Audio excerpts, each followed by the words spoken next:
Hi there, it's Matt Belanger, your neighborhood real estate expert. Today I'm here to talk to you a little bit about price. Now, price is something that we don't want to take too lightly. Of course, if you price a property too high, you end up sitting on the market a little bit longer, you become a little bit stale, you might have a negative history that goes along with the property. Prime seasons become not so prime seasons. On the other hand, if you price the property too low, you're leaving money on the table. So we'll start by looking at the two different ways that they actually come up with price valuations. There's appraised value and then there's market value. The appraised value is going to look more at what's sold in your neighborhood recently to come up with what somebody has paid for a house like that. Market value is more based off of supply and demand. What are the current market conditions? Now, when we're looking at the appraised value, what they're going to do is, in essence, they're going to drop a pin on top of your house. They're going to go anywhere within a mile radius, and they're looking for homes that are apples to apples. So you have a colonial, your neighbor's ranch just sold. Unfortunately, that's not going to affect your valuation. As far as the time they've been sitting on the market, they like to be within 3 to 6 months. Of course, the sooner the better.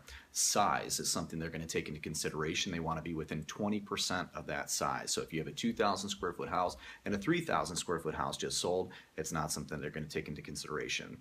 Now, once you have all of these different things into play, now you're going to have a group of houses.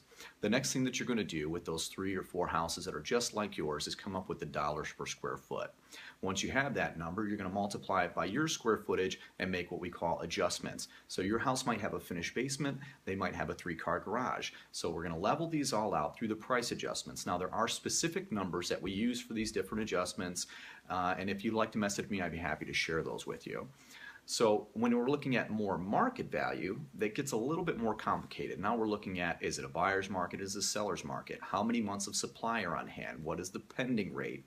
You know, not only what's happening in your 1 mile radius, we're going to look at what's happening in the entire city, maybe even competing cities. Basically, what is a buyer going to look at as well as looking at your property?